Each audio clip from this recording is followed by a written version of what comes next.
अब हम इस टॉपिक में प्रतिमान इथिक्स का टॉपिक प्रतिमान पर हम बात करेंगे। इसको हम अच्छे से समझेंगे प्रतिमान क्या है। सबसे पहले ये क्या है, जैसे व्यवहार के निश्चित तरीके हो गया, मूल्यों पर आधारित हो गया, समाज में स्वीकृत हो गया, नैतिक जीवन के लिए अपेक्षित हो गया, समाज विशिष्ट, हर समाज में जैसे अलग अलग। क्यों में जैसे हो गया वैल्यू, जैसे अमूर्त हो गया अमूर्त, इसमें जैसे हो गया व्यवहारिक हो गया, फिर एक मूर्त हो गया, और इसमें व्यवहारिक में जैसे हो गया स्पष्ट रूप में जैसे हो गया रीति रिवाज हो गया, रीति रिवाज। और ये फिर कैसे बनती है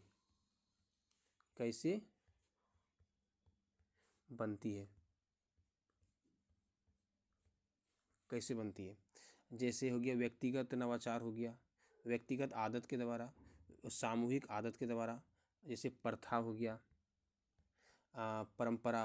अब परंपरा को भी परंपरा जो होता है, प्रथा परंपरा, वो अपेक्षा करता है कि सभी व्यक्ति ऐसा करेंगे। लोग मतलब रूढ़ी जैसे हो गया मजबूती दंड के कारण, संस्था निश्चित नियम के कारण, कानून जैसे हिंदू मैरिज एक्ट, मुस्लिम पर्सनल लॉ। इसमें जैसे कि पेरेंट्स का सम्मान, माता पिता का सम्मान, और जैसे पैर छूना, हाथ जोड़ना, और जैसे झुककर संबोधन करना, बड़ों का सम्मान करना, हाथ मिलाना, व्यक्ति को सम्मान देना, हाथ मिलाना, गले मिलना, पीठ थपथपाना। को आदमी यदि अच्छा काम कर रहा तो लोग शाबाशी देता है।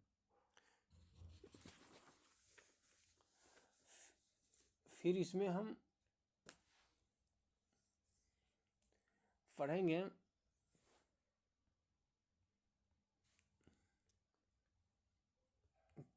कल्चरल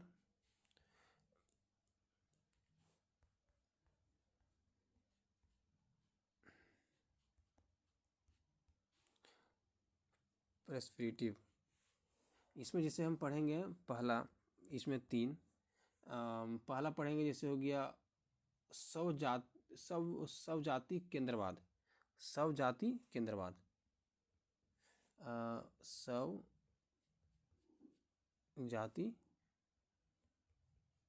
केंद्रवाद पहला।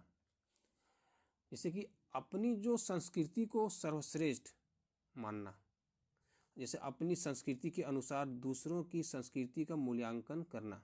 ऐसे भी लोग समाज में हैं, अपनी संस्कृति को मानेगा पूरा कि हमारा ही संस्कृति सबसे टॉप है, और दूसरों का मूल्यांकन करेगा, छोटा बड़ा करेगा।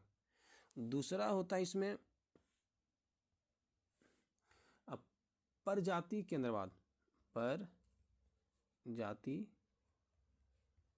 केंद्रवाद, ऐसे अन्य संस्कृति को सर्वश्रेष्ठ मानना, अपनी संस्कृति के प्रति नकारात्मक होना। नहीं, जैसे कि कुछ लोग होता है अपनी जो संस्कृति को मानेगा सर्वश्रेष्ठ, और दूसरों को करेगा कि ये हमसे बेकार है। और एक होता है परजाति केंद्रवाद, जो अपनी अन्य संस्कृति को सर्वश्रेष्ठ मानेगा और अपनी संस्कृति को नकारात्मक मानेगा, यानी उल्टा हो रहा है। और एक होता है सांस्कृतिक, इसको बोलते हैं सापेक्षवाद। इसमें क्या होता है कि प्रत्येक संस्कृति अपने नज़रिए से सर्वश्रेष्ठ है और सभी का सम्मान करेगा, सभी की गलत बातों पर चिंता करेगा। ये आपने समझ लिया। अगला जो हम वीडियो में आपको हम बताएंगे कि अगला वीडियो में टॉपिक होगा समाज में नैतिकता। समाज में नैतिकता के निर्धारण, इस टॉपिक पर हम डिस्कस करेंगे।